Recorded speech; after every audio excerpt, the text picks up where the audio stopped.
Ang walang kapantay na martial god, unang yugto. Kabanata 436. Ang massacre. Sino siya? Ang mga nanonood ay lalong naging curious. Sino ang babaeng ito na nagkaroon ng lakas ng loob na tingnan ang lahat? Ang mga taong minamaliit ay kinabibilangan ng mga miyembro ng Yu-Clan, ang Yu-Clan, Wanshu Sect, Dugu Clan, at iba pa. Lahat sila ay napakalakas at maimpluwensyang. Ang misteryosong babae ay nagpakita upang iligtas si Lin Fang at igapos ang matanda na nangangasiwa sa kompetisyon. Hindi man lang niya pinapansin ang hari na nasa ibabaw pa rin ng mga dragon. Paanong hindi magtataka ang karamihan? Napakamalaki ng ugali. Bulong ni Yu Qingshan. Yung facial expression niya kakaiba. Natarante siya. Iyon ay ang kanyang anak na babae, na hindi na niya nakatagpo ng higit pa kaysa 18 taon. Noon, mayroon na siyang kapangyarihang magdulot ng mga alon sa buong mundo buong bansa. Ngunit sa sandaling iyon, bumalik siya at hindi man lang pinapansin ang kanyang ama, siya hindi siya tinatreto ng mas mabuti kaysa sa isang estranghero.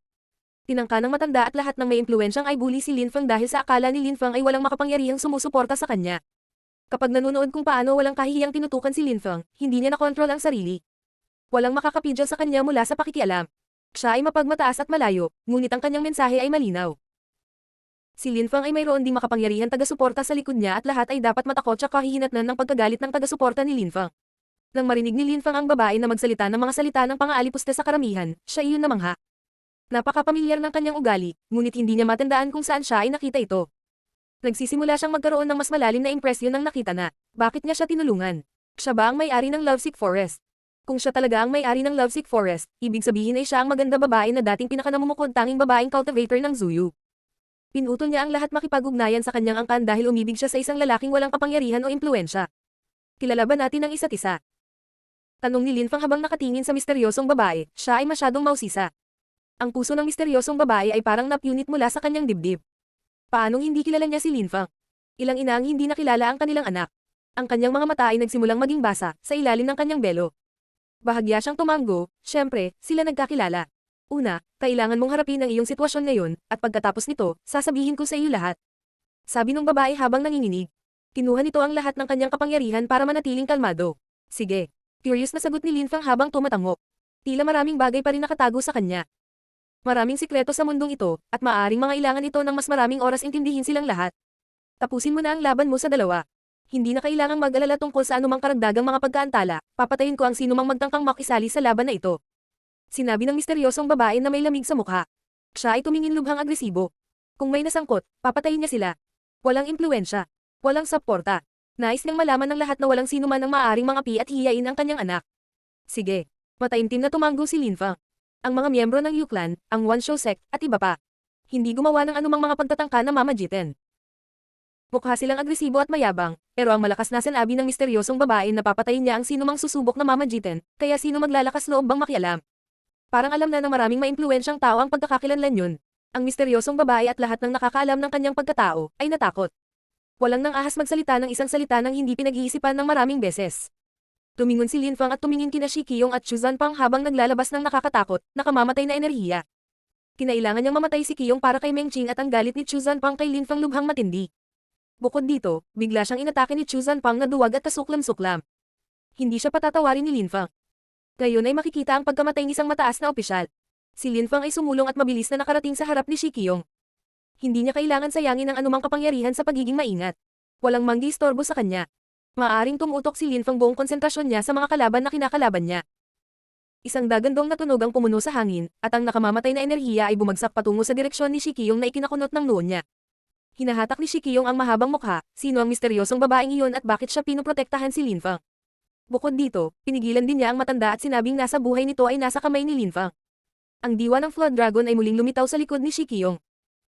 Pareho siyang mabangis at sabay na takot. Si Lin Fang ay mas mahusay kaysa sa kanya sa lahat ng posible antas. Kanina pa, kung hindi nakialam ang matanda, namatay na sana si Shi Qiyong. Chu Zanpang, sama-sama tayong lumaban. Sabi ni Shi Qiyong habang nakatingin kay Chu Zanpang. Si Chu Zanpang ay mukhang seryoso at solemn na habang tumatango. Curious din siyang malaman kung sino ang misteryosong babaeng iyon. Bakit nagawa niyang kumilos ng sobrang dominante at kahanga-hanga, gayon pa man walang nang ahas magbitaw ng salita laban sa kanya. Mamatay. Sigaw ni Lin Fang. Ang kanyang nakamamatay na enerhiya ay bumuhos sa kapaligiran, habang siya ay lumilipad ang hangin sa direksyon ni Shi Qiyong. Ang kanyang target na si Shi Qiyong ay hindi nagbago. Pupunta siya sa patayin si Shi Qiyong at pagkatapos ay lalaban siya kay Chu Zanpang. Roar. Ang Flood Dragon ay umungol habang si Shi Qiyong ay umaarangkada. Parang sinusubukan ng Flood Dragon na lumabas sa kanyang katawan at sa realidad. Kasabay nito, kay Linfang nakamamatay na enerhiya at ang baha na dragon ni Shikiyong ay bumangga ng buong lakas. Chu Zanpang. Umuungal si Shikiyong. Naunawaan ni Chu Zanpang ang ibig sabihin ng Shikiyong. Muli niyang pinakawalan ang kanyang malalaking pakpak mula sa kanyang likuran. Parang nag-transform siya isang dambuhalang maalamat na rock. Ibinuka niya ang kanyang mga pakpak habang kumikislap ang kanyang silhouette. May bahid ang kanyang katawan sa kalangitan at halos agad niyang nilapitan si Linfang. Mawala. Dumiretso sa kanya ang purple spirit ni Linfang, habang ang mabangis na apoy ni Linfang nakadikit sa kamay niya. Pagkatapos ng isang segundo, nabuo ang isang itim na lotus at kagad lumipat sa direksyon ni Chu Zanpang.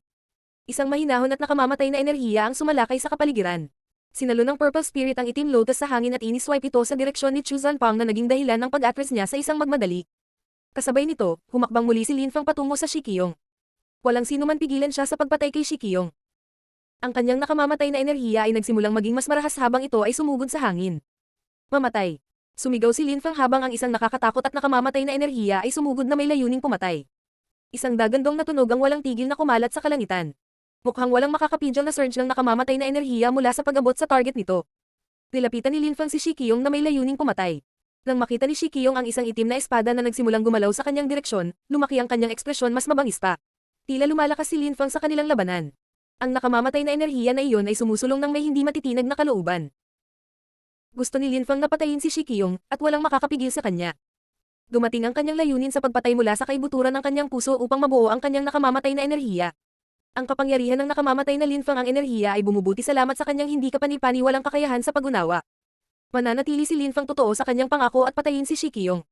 Kailangang mamatay ni Shikiyong, iyon ang pinakamalalim na pagnanais ni Linfang, ang kanyang hangarin na pumatay hindi mababasag. Gotcha. Parang nagsisimula ng magwasak ang kapaligiran. Ang kanyang espada ay tumatagas lahat ng bagay sa landas nito patungo sa Shikiyong. Tanging kawalan ng pag-asa ang natitira sa mga mata ni Shichi. Mamamatay na ba siya? Si Shikiyong ang pinakabatang opisyal ng Imperial Guards, nasanay siya sa Warp Fist at nasira hanggang sa ika-4 na layer ng Zuan Qi, napakalakas niya. Siya ay tinuturing na isang nangungunang henyo ng Imperial City ngunit sa sandaling iyon, sa pambansa kompetisyon ni Zuyu, tila siya ay mamamatay sa kamay ni Linfang.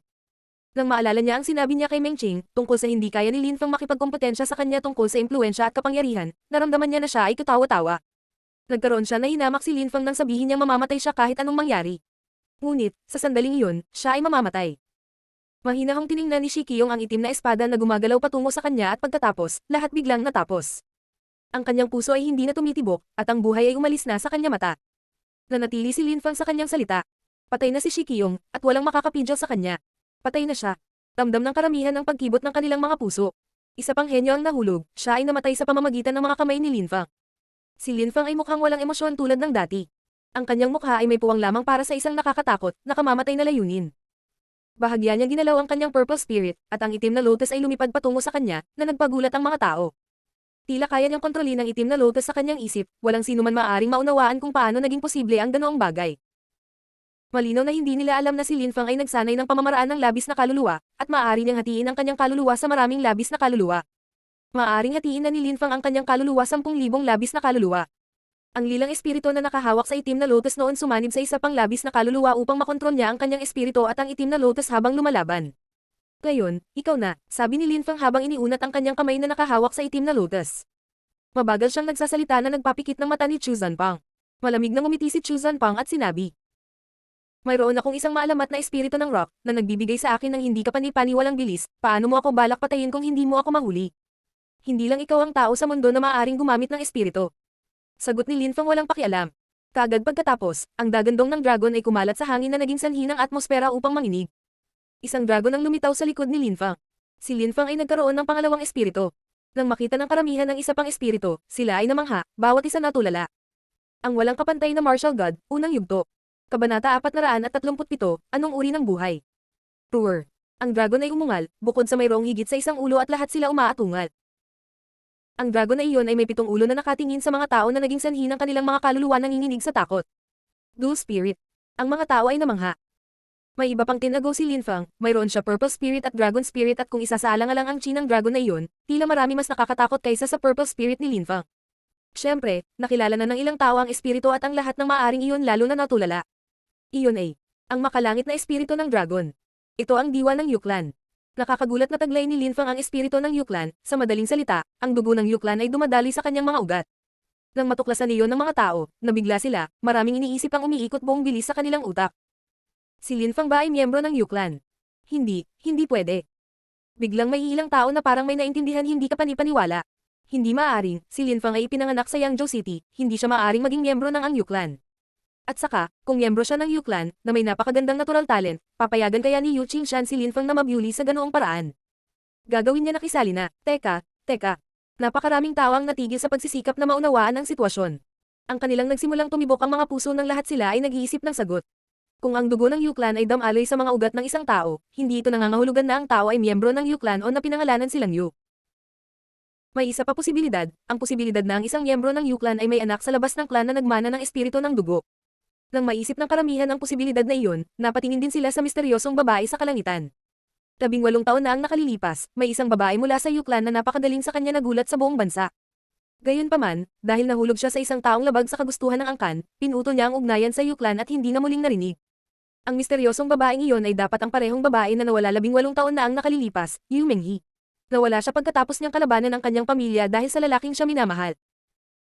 Si Lin Fang ay nakatayo sa langit kasama ang mismong babaeng iyon, siya ay 18 taong gulang kasama ang dugo ng Yuklan na dumadaloy sa kanyang mga ugat.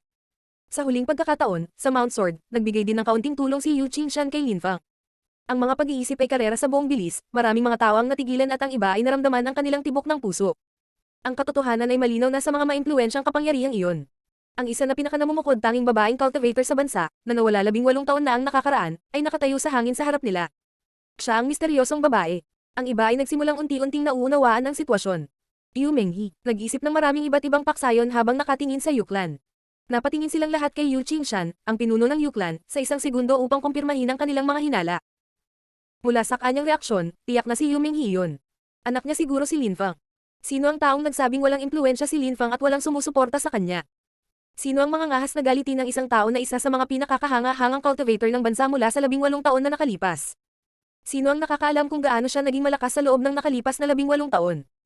Ang mga tao ay parehong labis na nasa sabik at naguguluhan sa parehong oras. Napatingin sila kay Lin Fang, nalilito kung anong uri ng buhay ang nabuhay niya hanggang ngayon. Pagkatapos ng lahat, si Lin Fang ay 18 taong gulang lamang at malamang na hindi niya alam ang tungkol sa mga pangyayari sa nakaraan.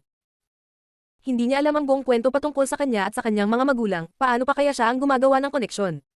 Walang ideya si Lin Fang kung ano ang iniisip ng ibang tao. Tungkol kay Chu Zanpang, siya nakita na niya ang dugong espiritu ng Yuklan, ang makalangit na espiritu ng dragon. Siya ay hindi kailanman inisip na magkakaroon ng ganitong espiritu si Lin Fang mula nang siya ay sinilang sa Yangzhou City. Bukod dito, marami sa mga miyembro ng Yuklan ang nagulat din nang makita nila ang espiritu ni Lin Fang. Ang dugong espiritu ng kanilang angkan. At higit pa doon ay may 7 ulo. Case. Huminga ng malalim si Yu Qingshan. Bahagya niyang ipinikit ang kanyang mga mata at hindi na ito binuksan sa mahabang panahon. Isang masakit na ngiti ang makikita sa kanyang mukha. Bakit napakalupit ng langit sa kanya? Ang kanyang anak na babae, si Yu Menghe, ay ang pinakamatalinong cultivator na pinagpala sa Yuklan sa mga henerasyon, ngunit pinutol niya ang lahat relasyon sa angkan. Ngayon, ang kanyang apo ay lumaki nang hindi alam na siya ay may dugo ng Yuklan ay dumadaloy sa loob ng kanyang mga ugat. Ang kanyang espiritu ng dragon ay may kabuuang 7 ulo, si Yu Tianming lang ang makakapantay sa kanyang hindi kapani-paniwalang kapangyarihan. Ano yan? Sa sandaling iyon, may tumingin sa iba't ibang ulo ng dragon, may isang hayop puting liwanag na nagniningning mula sa isa sa mga ulo, ito ay mukhang nakamamatay na mapatla at naglalabas ng isang hayop chi, mukhang madilim. Iyon ay isang shaman spirit. Ang espiritu na kabilang sa Wan Shou sect, ito ay ang espiritu ni Teng Wuyao. Paano magkakaroon din ng shaman spirit si Lin Fang? Sinabi ng bulong-bulungan na ang makalangit na espiritu ng dragon ay maaaring kumonsumo ng mga mabangis na hayop at espiritu bilang kanilang sariling lakas at ugnayan. Ang espiritu ni Lin Fang sa isang cultivator na nagtataglay ng isang shaman spirit. Ang mga tao ay tumingin sa Wan Shou sect at mas tiyak kay Teng Wuyao. Sila lang nakita ko na si Teng Wuyao ay mukhang malabo sa sandaling iyon. Panay ang titig niya na pinalaya si Lin Fang na may napakalaking layuning pumatay. Si Lin Fang ay may makalangit na espiritu ng dragon, hindi nakakagulat na nawala si Wu Xin nang walang salita. Pinatay siya ni Lin Fang at nilamon ang kanyang espiritu. Nang isipin ni Teng Wuyao kung paano pinatay ni Lin Feng ang kanyang anak, lumaki ang kanyang mukha mas mabangis, ang kanyang mga mata ay gustong patayin si Lin Feng gamit lamang ang kanyang titig. Gayunpaman, sa sandaling iyon, hindi pinapansin ni Lin Feng ang mga ekspresyon ng mga tao sorpresa o sa mamamatay tao na intensyon ni Teng Wuyao, itinuon niya ang lahat ng kanyang atensyon Chu Zanpang. Noong isang araw, hinamon mo ako ng one-on-one fight tapos ngayon inatake mo ako sa pamamagitan ng pagkabigla sa ibang tao, ngunit igagalang ko pa rin ang iyong kahilingan para sa isang away. Alam ko yan nagkikimkam ka ng killing intent, bibigyan kita ng pagkakataong kailangan mo. Gusto kong makita kung ano ang magagawa ni Chu Zanpang, ang mataas na opisyal, bukod sa pag-atake sa mga tao sa pamamagitan ng sorpresa o pagiging walang hiya at mayabang. Gusto kong makita kung makatwiran ang iyong pagmamataas at pagmamataas. Si Lin Feng noon nakatitig kay Chu Zanpang at nagpakawalan ng nakamamatay na enerhiya na gumagalaw sa loob kapaligiran patungo kay Chu Zanpang. Ang Purple Dragon Spirit ni Lin Feng at ang kanyang makalangit na Dragon Spirit ay umikot sa kalangitan. Ang kanilang ang napakalaking masamang mga mata ay nakatitig ng diretso kay Chu Zanpang na parang pagkain. Pinagmasdan ng dalawang malalaking halimaw na ang mga mata ay tila walang awa na ginawa si Chu Zanpang na hindi gaanong komportable. Spirit Fusion. Sigaw ni Lin Feng sa malalim na boses. Sa isang iglap, unti-unting nagsimula ang kanyang dalawang diwa upang magsama-sama. Ang napakalaking purple na dragon ay nagsasama sa makalangit na espiritu ng dragon. Roar! Isang malakas na dagandong ang umalangaw sa kapaligiran. Pagkatapos magsama-sama, ang mga espiritu ni Lin Feng ay naglalabas ng isang nakakatakot na makapangyarihang chi. Ang kanyang dalawang espiritu ay nagsanib. Mamatay. Galit na sigaw ni Lin Feng. Sa kaliwang kamay niya, nasa kanan niya ang itim na lotus kamay, hawak pa rin niya ang kanyang itim na espada, kasama ng kanyang pagsasanib ng espiritu. Si Lin Feng ay mukhang isang unstoppable monster, hindi siya matatalo. Si Chu Zanpang ay mapapahamak. Akala ng karamihan sa mga taong nanonood. Hindi man lang sila ng ahas upang maniwala, kung hindi man si Chu Zanpang ay niraranggo sa ika-6 sa mga matataas na opisyal at noon matatalo siya kay Lin Feng. Ngunit hindi kapanipaniwala at kahanga-hanga si Lin Feng na hindi nila maiwasang humanga sa kanya. Mag-away tayo. Sigaw ni Lin Feng. Ang kanyang nakamamatay na enerhiya ay bumagsak sa hangin na naglalabas ng dumadagandong na tunog. Ang kanyang katawan pagkatapos ay lumipad sa hangin sa direksyon ni Chu Zanpang. Sa kalangitan, mayroon lamang nakamamatay na enerhiya sa abot ng mata. Ang mga pakpak ni Chu Zanpang ay pumapagaspas sa hangin ngunit siya ay mukhang tulala. Si Lin Feng ay may isang itim na lotus sa kanyang kaliwang kamay at isang nakakatakot na itim na espada sa kanyang kanan, napakalaking halimaw. Isang matalim na tunog ang lumabas sa bibig ng maalamat na si Rock. Ilang mga thread ng ang dalisay na chi ay naging asul at berdeng mga ilaw na kasing talas ng mga kuko, na pumutok patungo Lin Feng. Pierce. Sabi ni Lin Feng habang itinataas ang kanyang nakamamatay na espada. Tila ito ay maaaring lipulin anumang bagay sa landas nito, sa isang kisap mata, ang pag-atake ni Chu Zanpang ay naputol wala. Bukod dito, ang nakamamatay na enerhiya sa kapaligiran ay hindi tumigil sa paggalaw, ito ay bumagsak pa rin ang kapaligiran sa direksyon ni Chu Zanpang. Ibinuka ni Chu Zanpang ang kanyang mga pakpak at ang kanyang silhouette ay kumikislap, ipinapakpak niya ang kanyang mga pakpak kapangyarihan na lumikha ito ng isang maliit na bagyo sa himpapawid. Kasabay nito ang kanyang mga pakpak patuloy na pumapalakpak habang tumalikod sa pagtatangkang makatakas. Nakakagulat, wala siya ang lakas ng loob na lumaban kay Lin Feng pagkatapos ng kanyang pag-atake ay napakadaling nawasak. Mamatay. Sigaw ni Lin Feng habang umaatake gamit ang kanyang espada habang nagmamadaling pasulong tulad ng hangin. Kasabay nito, ang nagsama-samang espiritu ni Lin Feng ay umuungal at sumulong. Maraming purple kumikislap ang mga ilaw sa katawan ng makalangit na dragon. Lahat ng galaw nito ay napakabilis, ito ay malupit. Ang mga lilang ilaw na iyon ay pumutok tulad ng mga ahas, ngunit sila ay gumalaw ng mas mabilis at napakarami mas brutal kaysa sa anumang ordinaryong ahas. Roar! Ang dragon ay umungal, ang 7 ulo nito ay nagsimulang manginig. Parang bagay tinutulak si Lin Feng sa ere, napakabilis niyang kumilos at kamukha niya ang kapangyarihan ay nadagdagan ng ilang beses. Whoosh! Naabutan ng mga purple snake si Chu Zanpang at ibinalot sa kanyang katawan, nagbubuklod sa kanya. Place rate. Galit na sigaw ni Chu Zanpang, ang kanyang mga pakpak ay mas matalas kaysa sa karamihan ng mga espada, kaya ang karamihan sa mga purples na ahas ay lace rate, ngunit ang purple na liwanag ay mas lumalaki at mas lalong nagpapasakit habang hinihiwa niya ang mga ahas. Nagsimulang huminga ang dragon lilang liwanag mula sa bibig nito na nagpalakas pa sa espiritu ng lila. Ang ahas noon walang pigeon na sinugod ang katawan ni Chu Zanpang at itinali ang bawat pulgada ng kanyang katawan lugar. Ang walang kapantay na martial god, unang yugto. Kabanata 438, ang kamatayan ng isang mataas na opisyal. Nakakatakot na espiritu. Si Chu Zanpang ay nagtataglay ng isang maalamat na espiritu ng rock at ang kanyang lakas ay nasa kanyang bilis, ngunit si Lin ang purple spirit ni Feng, pagkatapos ng fusion, ay huminga ng napakalaking bilang ng purple mga ahas na kumikilos ng kasing bilis ng kidlat, mas mabilis pa sila kaysa kay Lin Feng gumalaw kasabay ng hangin. Si Chu Zanpang ay napigilan ng mga lilang ahas sa isang iglap. Siya ay lubusang napipikon sa kanila. Isang nakakatakot at matalim na tunog ang lumabas sa kapaligiran habang nakapalibot ang mga lilang ahas. Nagsimulang maghiwa-hiwalay ang katawan ni Chu Zanpang. Sa gitna ng mga lilang ahas na iyon, si Chu Zanpang ay nagpakawala ng nakakatakot na kapangyarihan. Sa isang iglap, naglaho ang napakaraming mga lilang ahas. Gayunpaman, sa parehong oras, dumating na si Lin Feng, at ang kanyang nakakagulat, nakamamatay na enerhiya pinalitan ng mga lilang ahas na nakapaligid kay Chu Zanpang. Katatapos lang ni Chu Zanpang winasak niya ang mga purple snake nang mapansin niya ang nakamamatay na enerhiya na nakapaligid sa kanya. Ito ay napakabilis ng pagdating ni Chu Zanpang kahit na wala ng oras para umiwas, sinubukan lang niyang hamarang ito. Art. Galit na sumigaw si Chu Zanpang, habang ang isang purong brutal na chi ay bumangon sa hangin at ang walang kapantay na matutulis na mga pakpak ng maalamat na rock ay nagsimulang mag-swipe patungo sa nakamamatay na enerhiya. Boom! Pash! Ang nakamamatay na espada ni Lin Feng ay tumusok sa maalamat na rock spirit ni Chu Zanpeng at ang bukal ng dugo na na-spray sa hangin. Si Chu Zanpang ay nagpakawala ng sigaw ng paghihirap habang siya Gumamit ng purong chi para itulak ang sarili pabalik. Kailangan niyang makatakas sa anumang paraan. Hindi. Zanpang. Sigaw ni Chu Qing sa sandaling iyon. Hindi niya napigil ang itapon ang sarili patungo kay Lin Feng na parang kidlat na tumatawid sa kalangitan. Ngunit ang bilis niyang tumawid sa malaking distansyang ito ay mas mabagal kaysa sa espada ni Lin Feng. Ang buong katawan ni Lin Feng ay naglabas ng malakas at nakamamatay na enerhiya habang ang kanyang espada ay puno ng layuning pumatay. Si Lin Feng ay humakbang pasulong, ang kanyang dragon ay umungal habang ang nakakatakot na chi ay bumagsak sa katawan ng dragon. Si Lin Feng ay hindi man lang na-face habang patuloy siyang pasulong kasama niya ang kanyang espada. Pash!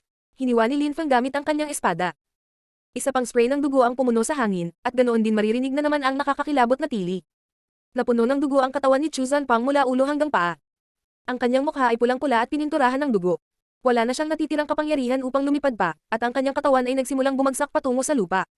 Sa sandaling sinasalakay ni Lin Feng ang bumabagsak na katawan ni Chu Zanpang, sumali si Chu Qing sa labanan. Dumating siya sa ilalim ni Chu Zanpang at pinakawalan ang kanyang dalisay na chi sa direksyon ni Lin Feng. Mamatay. Galit na sigaw ni Chu Qing habang sumusuntok sa hangin. Ang kanyang kamao ay pinakawalan ng matalas na chi patungo kay Lin Feng. Ang mukha ni Chu Qing ay puno ng pagpatay nang makita niya ang tungkol sa chi upang maabot si Lin Feng. Hangin.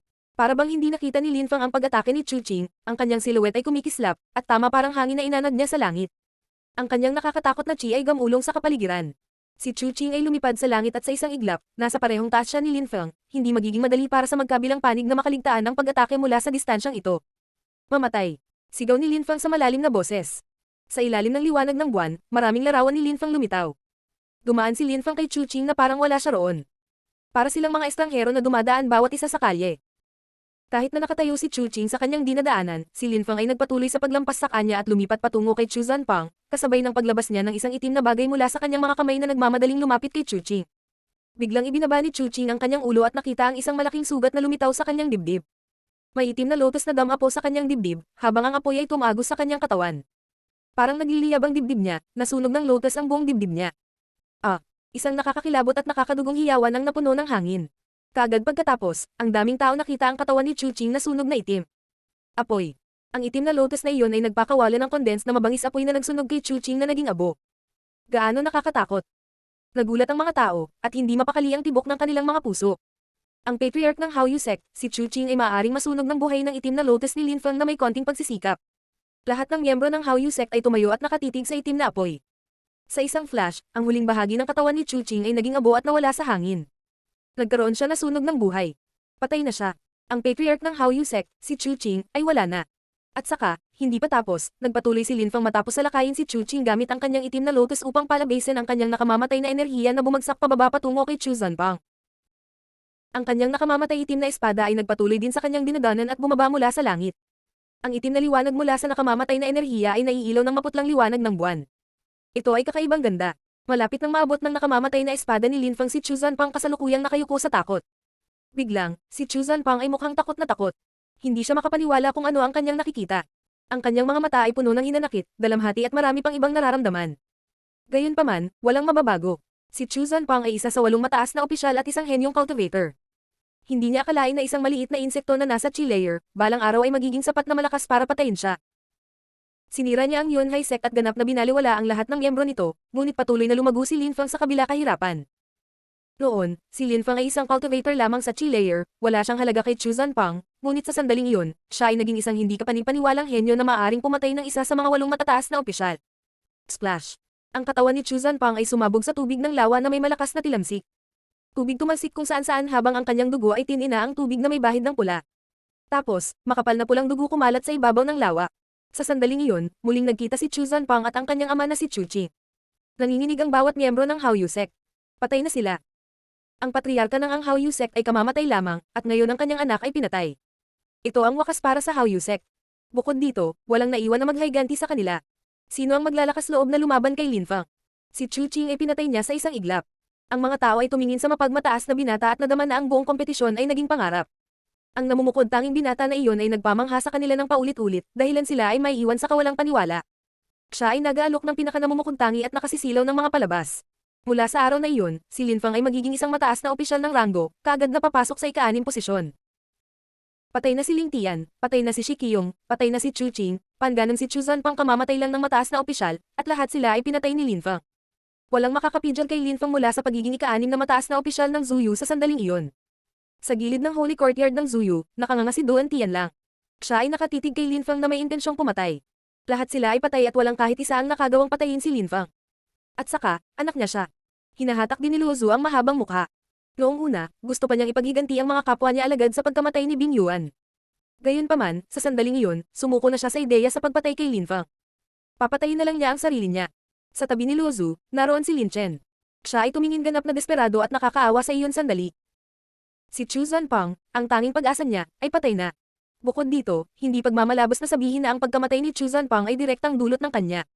Kung hindi na siya kinuha para maghiganti kay Lin Feng, gagawin ni Chu Zanpang hindi pa nakatagpo ni Lin Feng, at hindi sana sila nadala sa landas na ito. Hindi kailanman magkakaroon ng dahilan si Chu Zanpang para subukan ang buhay ni Lin Feng kung hindi dahil kay tinulak siya ni Lin Chen. Ang mga pangyayaring naging sanhi ng pagkamatay niya ay kasalanan niya. Dahil sa kanya, ang Lin clan ay bumagsak sa pagkawasak at isang hindi pa nakikitang henyo ay pinatalsik sa angkan. Dahil sa kanya, nawalan ng Patriarch at Junior ang Hao Yu sect, ang buong sekta ay aalisin sa kasaysayan. Ang Patriarch ng Hao Yu sect ay namatay matapos sumali sa isang labanan sa pagitan ng mga juniors. Namatay si Chu Zanpang matapos sorpresang salakayin si Lin Feng. Naramdaman ng mga miyembro ng Hao Yu sect wala nang natitirang prestihiyo. Marami sa mga miyembro ang aalis at ang sisirain ng ibang mga sekta ang mga labi ng Hao Yu sect. Ngunit hindi iniisip ni Lin Feng kung ano ang mangyayari sa sekta ngayon. Nakatingin siya sa mga makukulay na laso at ang matanda na pinipigilan. Sa sandaling iyon, ang matanda ay mukhang nakamamatay na mapatla. Walang kahit isang bakas ng kulay kanyang mukha. Ang panghihinayang ay nakasulat sa kanyang buong mukha, ngunit hindi niya mababago ang kanyang mga aksyon kahit na gusto niya. Sa kuna ang ginawa niya, na-provoke niya ito. Ang kanyang buhay ay nasa kanilang awa at walang darating para iligtas siya. Walang sino man ang mag-iisip na subukang iligtas siya. Naiintindihan naman ng matanda kung ano ang pagkakakilanlan ng babaeng ito. Walang makapagligtas sa kanya mula sa kamatayan. Ang matanda ay may malaking kapangyarihan at impluwensya sa kanyang panig, ngunit ngayon ay pupunta siya mamatay. Kinasusuklaman ng matanda ang kanyang sarili dahil sa kanyang katangahan. Hindi man lang niya naisip ang posibilidad na magkaroon ng malakas na suporta si Lin Feng sa likod niya. Kalokohan niyang pinaniwalaan na nabubuhay lamang si Lin Feng dahil may swerte siya sa kanyang panig. Nang makita ni Lin Feng ang matanda, naging malamig ang ekspresyon ng kanyang mukha, at mas marami siyang pinakawalan na kamamatay na enerhiya na mabangis na pumutol sa hangin. Akala mo kaya mo akong apihin kasi wala naman akong tao sa likod ko, kaya inabuso mo ang iyong kapangyarihan upang tulungan si Shikiyong na lumaban sa akin. Sinubukan mong gawin ito upang, ako, si Lin Feng, ay nagkaroon ng walang pagpipilian kundi mamatay. Ngayon, ang iyong buhay ay nasa aking mga kamay. Mayroon ka bang dapat sabihin para sa sarili mo? Malamig na tanong ni Lin Feng. Kung hindi direktang nakialam at napigilan ng matanda siya mula sa paghahanap kay Meng Qing, si Meng Qing ay hindi sana nasugatan. Ang walang kapantay na martial god, unang yugto. Kabanata 439, ang mga piraso ay magkasama. Nang marinig ng matanda si Lin Feng, nanatili siyang tahimik, ano ang masasabi niya sa sitwasyong ito? Ito ay eksakto tulad ni nilarawan ni Lin Feng, at ngayon ang buhay ng matanda ay nasa mga kamay ni Lin Feng. May posibilidad bang magkaroon ng negosasyon? Tanong ng matanda habang nakatingin kay Lin Feng. Hindi, wala. Tumugon si Lin Feng nang walang pag-aalinlangan habang umiiling. Noong nasa posisyon ka ng kapangyarihan, pinahiya mo ako at pinaglaruan mo na parang ako ay wala. Gusto mong titilin ang buhay ko at ipahiya si Meng Qing. Ngayon na ako ang isa na may kapangyarihan, sa palagay mo ba ay magiging mahabagin ako at ililigtas ang iyong buhay? Napakaraming tao ang nakarinig sa mga sinabi ni Lin Feng ngunit, bamantong hininga na lang sila. Sa katunayan, nakita ng lahat kung paano tretuhin ng matanda si Lin Feng. Sa ilusyon, napigilan niya si Lin Feng na makipagkita kay Meng Qing, hindi si Lin Feng nakapasok sa silid kung saan nag-aaway sina Meng Qing at Shikiyong. Bukod dito, pagkatapos na huminto ang ilusyon, nagsimulang mag-away sina Lin Feng at Shikiyong. Noong siya, tila may kalamangan si Shikiyong, hindi nakialam ang matanda, nang si Chu Zanpang sumali sa labanan at inatake si Lin Feng nang may pagtataka, hindi kumilos ang matanda. Ang matanda lang kumilos nang makita niyang malapit nang mamatay si Shikiyong. Pinaglalaroan niya si Lin Feng buong oras, dahil sinusuportahan niya si Shikiyong. Ang sitwasyon ay ngayon sa kabaliktaran ay nagbago, at sa sandaling iyon, si Lin Feng ay may kapangyarihan, ang buhay ng matanda ay nasa kanyang mga kamay, kaya hahayaan ba niyang mabuhay ang matanda? Imposible. Napabuntong hininga ang matanda, nakaramdam siya ng panghihinayang mula sa kaibuturan ng kanyang puso ngunit walang lunas panghihinayang. Napupot ako sa sarili kong kalokohan, naisip ko ang mga pakinabang mula sa pakikialam sa pagtaas genius, sa kasamaang palad, niloloko ko lang sarili ko. Bamantong hininga ang matanda, pagkatapos ay dahan-dahan niyang isinara kanyang mga mata at nagsabi. Hayaan akong mamatay ng payapa. Sige, ibibigay ko sa'yo yan. Bahagyang tumango si Lin Feng at itinaas ang kanyang kamay, isang itim na apoy nagsimulang magsunog, naglabas ito ng mga thread ng nakamamatay na enerhiya sa hangin. Nanginginig ang kamay ni Lin Feng at dumapo ang mabangis na apoy sa puso ng matanda. Sa isang iglap, ang nakamamatay na enerhiya ay kumalat sa dibdib ng walang pagtatanggol na matanda. Ang mga kalamnan ng mukha ng matanda na pakunot-noo at kaagad pagkatapos, ang kanyang ulo ay bumagsak sa kanyang dibdib habang siya ay tumigil sa paggalaw. Gayunpaman, patuloy na sinusunog ng mabangis na apoy ang kanyang katawan sa kawalan. Patay ang isang cultivator ng ikalimang Zuan Chi layer. At higit pa rito, ipinadala siya mula sa Imperial City. Huminga ang karamihan, gaano karaming malalakas na cultivator ang namatay ngayon. Ling Tian, si Shi Qiong, Chu Zanpang, Chu Qing at ang matanda, iilan lamang ito sa mga napatay ni Lin Fang. Ang apoy ay patuloy na nagninangas sa buong katawan ng matanda habang ang mga makukulay na laso ay bumalik sa kanilang mga may-ari. Sa sandaling iyon, isang singsing na nagpapakalat ng mapatla na mga ilaw ang lumitaw sa hangin sa harapan ni Lin Fang na ikinagulat niya. Iniunat ni Lin Fang ang kanyang braso at hinawakan ang singsing.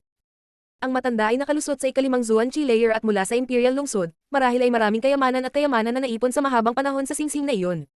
Pagkatapos noon, lumingon si Lin Fang at tumingin sa misteryosong babae. Tumingin siya naguguluhan, hindi niya pa rin maintindihan kung bakit tinutulungan siya nito, at kung bakit mayroon siya parehong pakiramdam ng pagiging malapit nung tumingin siya sa kanya. Kilala ba natin ang isa't isa? Tanong muli ni Lin Fang habang nakatingin sa misteryosong babae. Ang intuition ni Lin Fang ay nagsasabi sa kanya na may koneksyon sa pagitan nila.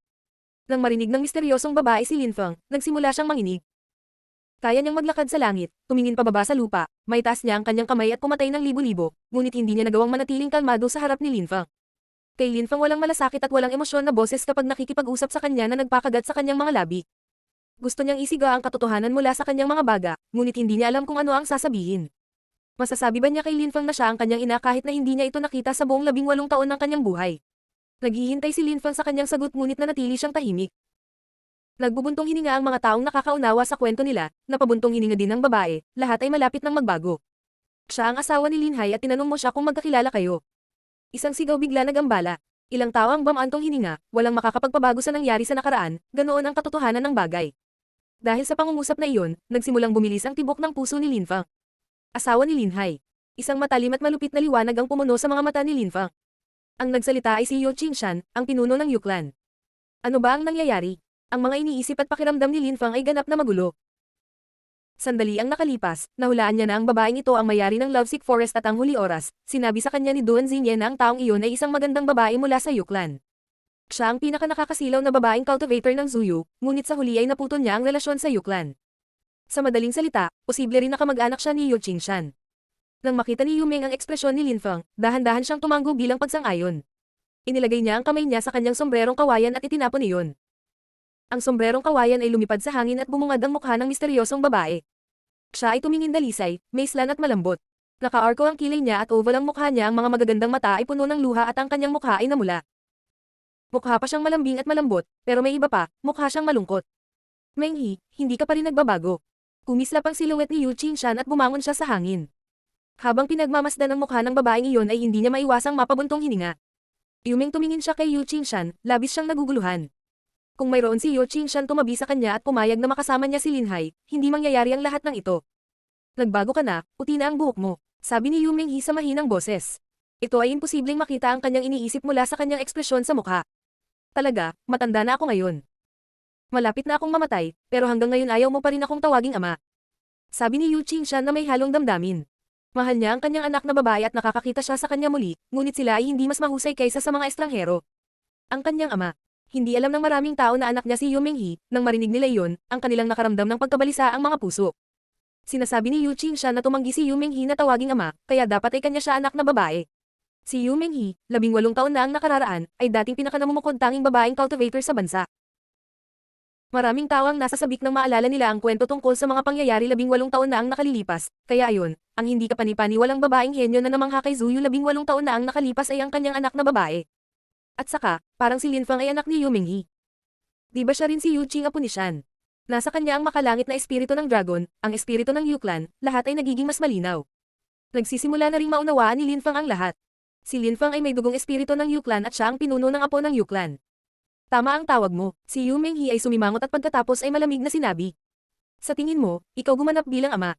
Puno ng hinanakit ang boses ni Yu Menghi, sinisisi niya si Yu Qingshan lahat ng nangyari, na hindi siya nakaimik. Lahat ng nagawa ko, kung hindi dahil sa iyo, para sa Yuklan. Sagot ni Yu Qingshan. Mukha siyang problemado matapos marinig ang mga salita ni Yu Menghi, ngunit sumagot siya ng malinaw konsensya. Kaya iniisip mo pa rin na tama ang ginawa mo para sa Yuklan. At sa akin mismo, si Yu Menghi ay nakatingin sa kanya na parang nakakaawa. Malamig siyang ngumiti at sinabi. Pagkatapos, ano gusto mo, bakit mo ako pinuntahan? Nang marinig ni Yu Qingshan ang kanyang mga salita, nagulat siya. Lagi niyang iniisip na meron siya gumawa ng tamang pagpili, ngunit si Yu Menghi, mula sa simula hanggang sa wakas, ay hindi kailanman nagbago sa kanya tingnan. Pareho silang magkamukha, ni hindi umamin kung nagkamali sila. Noong nagkaroon ng malaking hindi pagkakasundo sa pagitan ng isang ama at ng kanyang anak na babae, mahirap itong lutasin. Si Linfang ay nakatayo sa pagitan nila, hindi mapakali. Tumambal ang puso niya, ang kanyang mga tainga at ang kanyang mga iniisip ay lampas sa magulo. Sinusubukan niyang alalahanin ang kwento ni Duan Xingye tungkol sa nangyari 18 taon na ang nakararaan kasama ang 4 na henyo, ngunit hindi niya ito gaanong pinansin. Sa 4 na henyo na iyon, 3 sa kanila ang umibig sa pang-4, ang pinakanatatanging babaeng cultivator sa bansa. Pagkatapos noon, binitawan ni Zhu Guqing ang kanyang pagtugis at pinili ng magandang babae ang lalaking walang pamilya o impluwensya. Sa huli, ang isa sa Imperial Clan ay nagalit kay Yu Minghe at sa kanyang kasintahan, kaya tinatakan niya ito manliligaw na hindi sikat at pinilit siyang umalis sa Imperial City. Ang Imperial Clan, ang mga selyadong pinto. Bumibilis ang tibok ng puso ni Linfang. Bigla niyang naalala na may itim na marka ang kanyang ama ang kanyang katawan, ito ay isang selyadong pinto. Ang namumukod tanging hindi kilalang cultivator na nagpamangha sa bansa sa 18 taon dati. Ang naiwan na may selyadong pinto sa kanyang katawan, ay ang kanyang ama, si Linhai. Lahat ng piraso ay nagsimulang magsama-sama. Hindi naisip ni Linfang na ang kwento niya ay narinig sa pamamagitan ng pagkakataon, ay itinatago tulad ng isang malaking sikreto, ito ay ang kwento ng kanyang mga magulang. Ang walang kapantay na martial god, unang yugto. Kabanata 440, nasiyahan. Nang tingnan ni Linfang ang magandang babaeng iyon, nagkaroon siya ng impresyon na siya nga nangangarap. Nanay niya ang magandang babaeng iyon. Siya ang dating pinakamagandang babae ni Zuyu at talagang karapat-dapat siya sa titulong iyon. 18 taon na ang lumipas at siya ay tumingin na napakaganda, kaaya-aya at matikas, ano ang dapat niyang gawin parang 18 taon na ang nakalipas. Siya ay malamang na mas maganda kaysa sa isipin mo. Huminga si Yu Qingshan, nakatingin siya kay Yu Minghe habang nananatiling tahimik. Siya noon ay tumingin kay Linfang, may gusto siyang sabihin, ngunit hindi alam kung ano ang sasabihin. Sa huli, ang kanyang silhouette kumikislap at siya ay lumipat pabalik pababa at bumalik sa Yuklan. Huminto si Yumeng sa pagtingin kay Yu Qingshan, pagkatapos ay tumingin siya kay Linfang at kumagad sa labi niya. Sinabi niya sa mahinang boses, "Little Fang, 18 taon ka nang nagdurusa." Ibinuka ni Linfang ang kanyang bibig at pagkatapos ay isinara ito dahil walang lumalabas. Kahit siya dumating sa mundong ito ilang taon na ang nakalilipas, ang kanyang kaluluwa ay sumanib na sa tunay na si Linfang. Siya ay bahagi ng matandang Linfang at ang matandang Linfang ay bahagi niya. Hindi niya magawang kalimutan ang mga alaala ng dati niyang sarili, sa makatuwid, nang makita ang babaeng iyon, na nagbigay ng impresyon ng isang malakas ngunit matikas na babae, na tila labis na nagmamalasakit siya, ay lubhang kakaiba sa kanya. Parang ang payat at matikas na babeng iyon ay kanya ina. Napangiti si Linfang saglit at huminga ng malalim. Ang Linfang noon orihinal na mula sa mundong ito ay namatay na, walang silbi ang patuloy na pag-iisip tungkol dito. Siya mismo at kailangan niyang mabuhay para sa kasalukuyan. Maaaring may dalawa sa nakaraan, ngunit ngayon ay mayroon lamang isang Linfang. Kailangan niyang mamuhay sa paraang gusto niya. Gusto niyang mapasaya ang mga malalapit sa kanya. Sa ibabaw ng tubig ng lawa, na may mga kulay na pula mula sa ang dugo, mayroong isang mapagmataas na henyo, si Linfang. Ina, isang napakaganda at nagninangning na ngiti ang lumitaw sa mukha ni Linfang. Pagkatapos ng lahat ng kaguluhan sa kanyang puso, pakiramdam niya ay pinanganak siyang muli, maaari itong maging isang bagong simula. Bigla siyang nakaramdam parang naging mas mature na siya, marami siyang naintindihan tungkol sa sarili niyang nakaraan. Si Linfang ay mas detalyado din sa kanyang paraan ng pag-iisip. Ang pagiging tinatawag na ina, ay naging dahilan para hindi makapagsalita si Yu Minghe. Siya ay nakatayo sa liwanag ng buwan na nagpapaliwanag sa kanyang kagandahan, pati na rin sa kanyang maningning na mga mata. Nagsimula ng mamuo ang mga luha sa gilid ng kanyang mga mata. Siya ay naghihintay na marinig ang mga ito mga salita sa loob ng 18 taon. Sa loob ng 18 taon na iyon, gusto niyang marinig ni Linfang na tawagin siyang nanay, kasama ang lahat pagiging at sa wakas, nagkaroon siya ng pagkakataong marinig ang mga salitang lagi niyang pinapangarap. Nawala ang lahat ng kanyang kalungkutan at siya ay nawala na pagtagumpayan ng kaligayahan. Ginawa niya ang lahat nitong mga nakaraang taon para sa kapakanan ng Linfang at ngayon ay naramdaman niyang sulit ang lahat ng pagdurusa. Si Yu Meng ay lumipat kay Linfang at inilagay ang 2 kamay nito sa mukha nito. Hindi siya nakakatulong ngunit marahang hinaplos ang mukha ng anak. Ang kanyang anak ay hindi mas mahina kaysa sa kanya noong siya ay nasa kanya edad. Si Linfang ay isang henyo pagdating sa mga espada, ipinagmamalaki niya siya. Siya ay malalim na sisiyahan sa kanyang puso. Gusto ko lang sumigaw sa lahat ng mga tanga, paano sa mundo ang aking anak na lalaki ay isang piraso ng basura. Si Yu Minghe ay tumawa at marahang hinaplos ang ulo ng kanyang anak na may napakagandang ngiti sa mukha niya. Tila binabantayan niya si Linfang sa nakalipas na 18 taon. At alam niyang tatawagan ng mga tao ang kanyang anak na isang basura, ngunit sa pamamagitan ng pag-asa sa sarili nitong pagsisikap, si Linfang ay umakyat sa tuktok. Kung si Linfang ay hindi naging napakalakas at walang napakataas na likas na kakayahan, baka hindi niya makontak ang anak niya. Kung hindi siya naging malakas, hindi siya magiging malayang tao. Kung naging walang kwenta si Linfang Cultivator, mas gugustuhin niyang hayaan siyang mamuhay ng ordinaryong buhay at hindi makisali sa mundo ng paglilinang. Kahit na hindi siya outstanding, maaari siyang magkaroon ng masaya at tahimik na buhay. Iyon ang palaging iniisip ni Linhai, na pagkasunduan ni Linhai at Yu Minghe. Sa makatuwid, hindi kailanman sinubukan ni Linhai na pilitin si Linfang na magtanim, gusto niyang magkaroon siya pagkakataon sa buhay bilang isang ordinaryong tao, ngunit pagkatapos noon ay ipinakita ni Linfang ang kanyang talento, si Linhai alam niyang hindi ordinaryo ang kanyang anak. Nagpa siya siyang hayaan si Linfang na umalis ng bahay at lumikha ng sarili niya landas. Ang resulta ng kanyang mga aksyon ay isang kumpletong tagumpay, si Linfang ay patunay. Dumating si Linfang sa Imperial City at umasa sa kanyang sariling mga talento upang magawa ang isang mahusay na panukala ng mga karapat-dapat na gawa, na ginawa sa kanya ang mga bagay-bagay ng mga alamat. Sa sandaling iyon, natuklasan ni Yu Menghe at Linhai na nagsimula na si Linfang lumakad sa isang tuwid na landas. Ngunit anuman ang landas na pinili ni Linfang, tahimik at palihim na gagabayan siya ng kanyang mga magulang hanggang sa muli silang magkita. Hanggang sa mga sandaling iyon ay laging palihim na nagsusubaybay ang kanyang ina kanya. Maraming tao ang nag-isip na ang kanyang anak ay walang impluwensya at walang makapangyarihang taga-suporta, sila naisip na maaari nilang ay bully siya, guluhin siya at subukang patayin, nang hindi nababahala isang puwersa sa labas.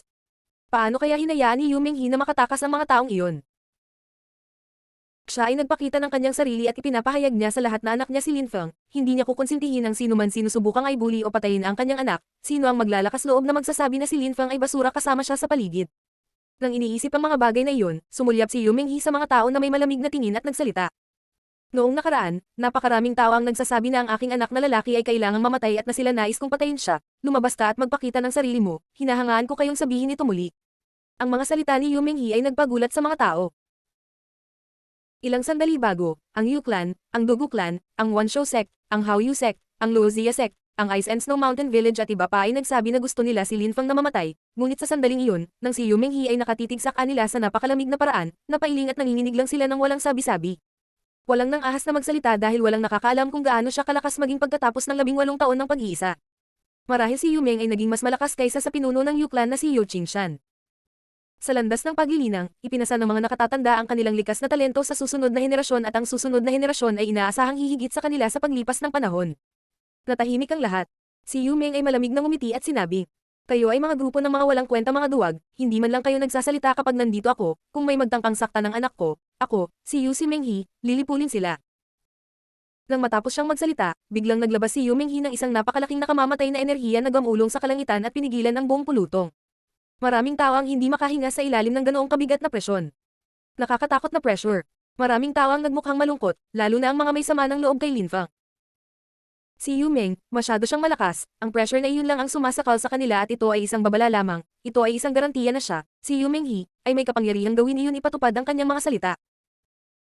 Bukod dito, alam ng karamihan na kapag nasaktan nila si Yu Menghe, masasaktan din sila ibang tao, si Zhu Guqi. Kung may nangyari kay Yu Menghe, tiyak na makikialam ang Yu Clan.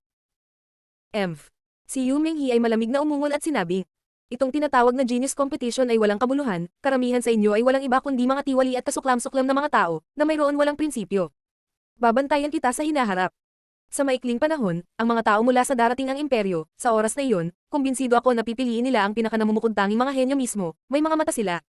Malalaman nila sa isang sulyap kung anong uri ng basura ang mga tao. Nang matapos siyang magsalita, tumingin siya kay Linfang at sinabi, "Little Fang, itong kompetisyon tapos na, tara na." "Sige." Tumanggo si Linfang. Yu Menghe at Linfang silhouettes kumikislap at sila agad na dumating sa tabi ni Mengqing.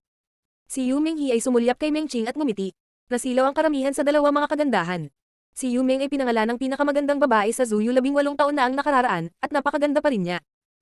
Pagkatapos ay naroon ang kasintahan ni Linfang, si Mengqing, tumingin siya banal at dalisay, tulad ng isang celestial na nilalang, si Yu Menghe at Mengqing ay nakatayo sa tabi ng bawat isa, ang iba ay masyadong maganda, ang natitirang bahagi ng mundo ay nawala ang kagandahan nito sa kanilang presensya.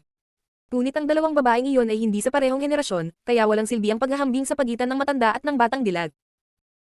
Si Mengqing ay kasintahan ni Linfang at noon sa makatuwid ay manugang siya ni Yu Menghe, paano magkakaroon ng kompetisyon sa pagitan nila. Nang makita ni Linfang na nagkatinginan sina Yu Menghe at Mengqing, labis pa rin ang kanyang pakiramdam, kinakabahan. Sa kanyang nakaraang mundo, ito ay nangangahulugan na ang biyanan ay maipagmamalaki ang manugang. Hindi lang si Linfang ang kinakabahan, may napakabihirang nangyari noon sandali, si Mengqing ay may kaba na ekspresyon sa kanyang mukha. Nang makita niya si Yu Meng hindi siya nagmalaki, nahihiya niyang ibinaba ang ulo. "Yu Menghe, Mengqing, nakakatuwa na pareho kayong may karakter na Meng ang pangalan mo." Si Yu Menghe ay patuloy na nakatitig kay Mengqing at pagkatapos ay sinabi habang tumatawa, "Ang anak ko ay matalinong binata." Nagulat si Linfang. Si Yu Meng ay sinulyapan niya si Mengqing ng ilang segundo at pagkatapos ay nagsalita ng ilang salita upang basagin ang awkward na katahimikan. Si Linfang ay walang imak habang siyang ngumiti ng pilit. Si Mengqing na nakayuko pa rin ay may napakagandang ngiti sa kanyang mukha. Si Yu Meng ang ina ni Lin Feng kaya kailangan ni Meng Qing ang kanyang pag-aproba para sa relasyon nila ni Lin Feng at Meng Qing, ito ay lubhang mahalaga para sa kanya.